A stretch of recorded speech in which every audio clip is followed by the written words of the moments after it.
sandwich generation. Ya, this is kita di negara timur, ya umumnya di Asia Tenggara, hubungan kita dengan keluarga itu sangat erat. Anda nggak akan berani bilang ke ibu Anda misalnya gitu ya, ya udah mama kan saya udah berkeluarga, mama keluar deh dari rumah saya, nggak mungkin berani. Dan kalau misalnya orang tua kita sudah tua segala macam, pasti kita akan rawat. Ya, karena di Indonesia itu masih erat hubungannya dengan nggak boleh lah menelantarkan orang tua, karena orang tua adalah sumber segala macamnya bagi kita gitu ya. Jadi sandwich generation ini memang hal yang menjadi isu paling besar sebenarnya kalau kita bicara mengenai negara-negara di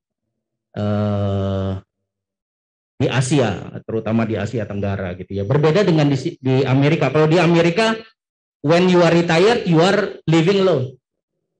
Kita nggak akan meninggalkan orang tua kita tinggal sendirian, ya. Walau ibu saya, mah udah pindah aja dari rumah tinggal ke rumah saya atau ke rumah kakak saya gitu segala macam. Ibu saya nggak mau, karena dia sudah nyaman. Rumah ibu saya itu terlalu besar buat saya misalnya. Dulu anaknya 5, ya aman lah. Tapi sekarang anaknya udah nggak ada di rumah, itu rumah jadi rumah kosong sekarang. Banyakan pembantu dan tukang kebun. Ya, rumah orang tua saya itu memang tanahnya besar. Papa saya dulu sering berkebun. Jadi kalau musim rambutan, nah ini udah dekat. Di rumah ibu saya itu ada 9 pohon rambutan dan beda-beda. Jadi kalau misalnya Anda suka rambutan, you can come to my mom home. Anda tinggal petik aja, pohonnya pendek-pendek. Gitu ya. Pohon durian itu di keliling rumah, itu ada sekarang mungkin sekitar tinggal 8 kali. Ya, jadi orang tua saya senang bercocok tanam. Ya, tanahnya memang besar, rumahnya juga gede, tapi dulu anaknya 5. Sekarang anaknya 5 udah berkeluarga semua, keluar dari rumah. Rumah itu jadi cuman sekarang ibu saya, pembantu 3, tukang kebun 2, sama supir 2. Anda bisa bayangkan, banyakkan orang luarnya daripada tinggal di rumah. Akhirnya kakak saya nomor 2 pindah. Nah, terkait dengan sandwich generation ini menjadi isu paling penting sebenarnya. Ya, di sisi lain secara ikatan sosial kita nggak akan bisa melupakan orang di atas. Nah, ini polanya harus pintar-pintar kita mengalokasikannya. Bagaimana mengoptimalisasi. Ya, makanya kenapa kalau misalnya bisa orang tua tinggal di rumah itu akan mengurangi expense sebenarnya.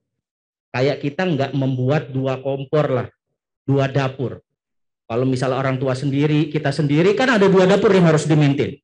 Tapi kalau misalnya dia tinggal bersama kita dan itu secara expense itu akan tentunya berdampak. Gitu ya. Ya orang tua saya ya alhamdulillah masih punya income secara reguler untuk maintain. Walau maintainnya juga nggak murah gitu. Ya, untuk kebutuhan maintain rumah orang tua saya yang sedemikian besar. Disuruh pindah, galakan dia. Berani bilang marah-marah sama orang tua, jadi batu loh San gitu kan, jadi istilahnya gitu ya. Jadi sandwich generation memang isu besar, ya. Tapi menurut hemat saya adalah tadi alokasi tetap kebutuhan kita sebagai family itu harus juga terpenuhi, ya prioritas. Makanya kenapa kaitannya dengan belanja, pola belanja itu menjadi penting anggaran, supaya kita bisa trace sebenarnya mana yang bisa kita rearrange, kita realokasi kebutuhannya. Kalau kita nggak punya catatan, yang menjadi problem apa? Kita nggak pernah nyatet pengeluaran. Anda pernah nggak? Ini pengalaman aja. Pernah nggak ngambil ke ATM di Bank Muamalat, pagi-pagi sampai kantor ngambil 200.000? Betul ya? Selama ya 8 jam kerja, pulang-pulang sampai rumah, tinggal 60.000. Oke? Ngambil 200, tinggal 60.000. Itu selama 8 jam Anda transaksi segala macam, Anda ingat nggak semua belanja yang Anda lakukan? Saya yakin pasti kalau Anda catat, ini. Kok ada selisih 30.000, ini kemana ya? Ini ngapain ya? Pasti ada yang hilang, padahal cuma 8 jam. Jadi pengeluaran punya catatan itu menjadi penting supaya apa? Tadi kita bisa prioritas. Mana yang saya bisa rem, mana yang saya bisa belanjakan. Mana yang saya harus prioritaskan untuk kebutuhan orang tua, mana yang untuk kebutuhan keluarga dan lain sebagainya. Jadi mulai dengan anggaran. Itu terkait dengan sandwich generation. Karena apa? Kita memaintain dua expense, dua pengeluaran. Maintain untuk orang tua kita, maintain untuk keluarga kita. Makanya kebanyakan masyarakat di Jakarta umumnya suami istri bekerja. Betul enggak? Karena kebutuhan hidupnya luar biasa. Untuk jalan kehidupan di Jakarta itu enggak murah loh. Gitu ya.